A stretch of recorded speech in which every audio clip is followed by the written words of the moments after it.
I just had to let you know you're. She a happy baby boo. She a happy baby boo. Greetings sa iyo, Paolo Lady ng Salayon. I am your podcaster, Joy, based on Sigurnas. I am Lady Maka.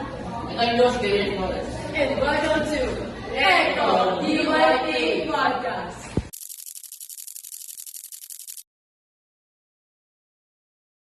Alam niyo ba na kung wala ang ilaw sa gasoline, ang temperature ng Earth ay aabot sa 56 degrees Fahrenheit na pwede mag-cause ng pagkamatay ng mga tao sa Earth?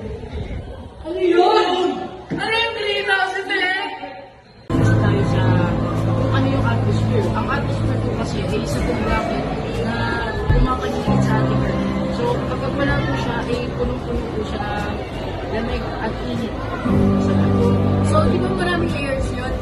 Meron tayong troposphere, stratosphere, mesosphere, thermosphere, at exosphere. Ano ba yung pinakamalamig?